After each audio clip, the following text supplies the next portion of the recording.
What's up? So this message is sometimes a retreat is necessary. Let's get this word first. Luke 5:16. But Jesus often withdrew to the wilderness for prayer. Sometimes in battle, saying there's a retreat. That does not mean you lost. Sometimes we have to retreat in our minds. Sometimes we got to retreat from Facebook. We can't be seeing all that. Sometimes we got to retreat from people.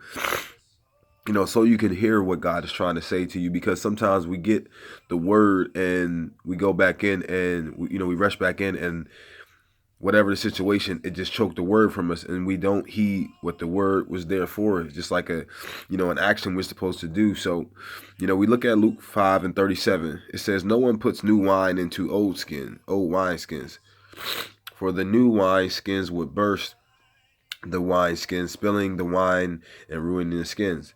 Luke 9:28. About 8 days after Jesus had said these things, he took Peter, John, and James and went up to the mountain to pray.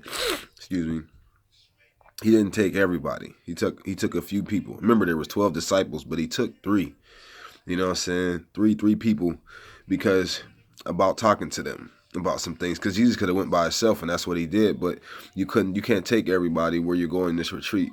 Matthew 14:23. After he sent them away, he went up to the mountain by himself to pray. When evening came, he was there alone. Jesus could have went anywhere to pray, but he went to the mountain because everybody can't go there.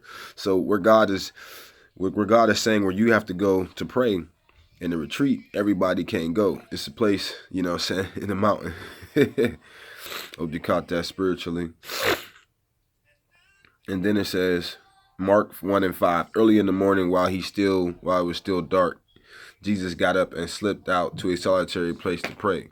So he didn't he slipped out. So, kind of like, when you walk in and you don't want everybody to know where you're going, and it's not a problem about that. It's just sometimes you got to retreat, because you're fighting a battle in the mind. You know what I'm saying? And a lot of times people need to hear from God, and they try to go on Facebook and certain things like that, and they listen to the wrong things, or these chain letters or all types of things, and they putting their faith in that, and horoscopes and everything like that. You know what I'm saying?